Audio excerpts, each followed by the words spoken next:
है तेजस्वी यादव, वो बोलते हैं कि बिहार में युवाओं का प्लान बंद करना बहुत नामुमकिन बात है। 2 दिन से लगातार मेहनत कर रहे हैं एक कैंडिडेट को चुनने के लिए। क्या लगता है कि कल तक कैंडिडेट आ जाएंगे? अवश्य मिलेगा आपको। एक बहुत हमने डरहाट और नरबोदे जैसा स्कूल खोलेंगे प्रखंड लेवल पर, तो क्या संभव हो सकता है? ये संभव है। हम भोजपुरिया जवान से सिकंदर सिंह इस वक्त रामगढ़ विधानसभा में आए हुए हैं। यहाँ पर जन स्वराज का जो प्रदेश अध्यक्ष है मनोज भारती जी यहाँ पर आए हुए हैं। सर पहले आपका स्वागत है हमारे भोजपुरी। धन्यवाद। आपके सारे दर्शकों को भी हमारी तरफ से शुभकामनाएं। सर ये बताइए कि रामगढ़ के धरती पर आप लोग आए हैं, 2 दिन से लगातार मेहनत कर रहे हैं एक कैंडिडेट को चुनने के लिए। क्या लगता है कि कल तक कैंडिडेट आ जाएंगे? अवश्य मिलेगा आपको। एक बहुत सही कैंडिडेट का चुनाव करेंगे हम लोग। कल भी 5-4 कैंडिडेट मंथन करने के बाद कल डिसाइड नहीं हुआ, आज भी डिसाइड नहीं हुआ। कैसा कैंडिडेट लाना समय लगता है, समय लगता है। अच्छे कैंडिडेट को चुनने में समय लगता है, तो ये विचार विमर्श थोड़ा लंबा चला, लेकिन आपको अच्छा कैंडिडेट मिलेगा। अभी हमारे यहाँ बिहार में 4 उपचुनाव हो रहा है। आपके जन स्वराज पार्टी ने 3 कैंडिडेट दिया है। 3 कैंडिडेट कहीं ना कहीं बहुत वीआईपी लोग के दिए हैं। नहीं, ऐसा नहीं है। बहुत वीआईपी जनरल, लेफ्ट जनरल बड़े पद पर, जैसे कि बालू माफिया के गढ़ से आते हैं। यहाँ पर इमामगंज बेलागंज में भी बड़ी वीआईपी कैंडिडेट दिए, पढ़े लिखों को। पढ़े लिखे यहाँ पर पढ़े लिखे और स्वच्छ छवि के लोग हैं। यहाँ पर भी कुछ सरप्राइज मिलने वाला है रामगढ़ के जनता के लिए। एक अच्छा आदमी, एक स्वच्छ छवि वाला आदमी आपको मिलेगा, इसमें कोई शक नहीं। क्योंकि देखिए रामगढ़ का धरती है, यह सिर्फ एक परिवारवाद के नाम से जाना जाता है। हाँ, वो सब अब टूट जाएगा। जन स्वराज के राज में कोई परिवारवाद नहीं चलेगा।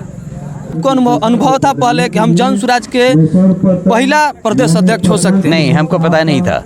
अचानक प्रशांत सर ला दिए। हाँ। उस समय आपको कैसा महसूस हो रहा था? एक बहुत बड़ी रिस्पॉन्सिबिलिटी है, एक बहुत बड़ी जिम्मेदारी है, और उस जिम्मेदारी को मैं समझता हूँ, और इसीलिए मेरे लिए कोई जश्न का माहौल नहीं है। एक बहुत गंभीर बात है जिसको लेकर मैं पूरी तरह से ईमानदारी से अपना कर्तव्य निभाऊंगा। देखिए आप तो बहुत पढ़े लिखे व्यक्ति, 4 देश में राजदूत का काम किए हुए हैं। आप 2 बार IIT क्लियर किए हैं, डरहाट और नरबोदे जैसा स्कूल में पास किए। हम लोग के गाँव में जो लड़के चाहे पंचायत लेवल पर उतना एक आध गो ही भी लड़का मिलता है, कहीं नहीं मिलता है। तो हमारी जन स्वराज सरकार आएगी तब हम गांव लोग, वाहिनी के लोग, चाहे कुछ लोग प्रशांत सर बोलते हैं कि हमने डरहाट और नरबोदे जैसा स्कूल खोलेंगे प्रखंड लेवल पर। तो क्या संभव हो सकता है? ये संभव है। शिक्षा पद्धति को अगर ठीक से बदल दिया जाए तो हर स्कूल, हर सरकारी स्कूल एक नेतरहाट विद्यालय हो सकता है। उसमें क्या खास बात है? नेतरहाट विद्यालय में पढ़ाई अच्छी होती थी, पढ़ाई के अलावा हमको सब तरह की विधाएं सिखाई जाती थी। हम लकड़ी का काम कर सकते हैं, हम लोहे का काम कर सकते हैं, हम कृषि कर सकते हैं, हम संगीत और चित्रकला भी कर सकते हैं। ये सारी चीज़ें अगर अच्छे शिक्षक सिखाएं तो समझिए कि 11वीं क्लास पास बच्चा उसके बाद चाहे उसको नौकरी मिले या ना मिले, कोई भी काम कर सकता है। ये खासियत है एक अच्छे स्कूल की, और हम चाहते हैं कि हर विद्यालय जो बिहार में लाया जाए वो ऐसी ही शिक्षा दे। तो इसका मतलब होगा कि हर विद्यालय एक नेतरहाट विद्यालय होगा। अभी हमारे बिहार में लगभग ना के बराबर नेतरहाट विद्यालय है। अभी बगल के राज्य झारखंड में है।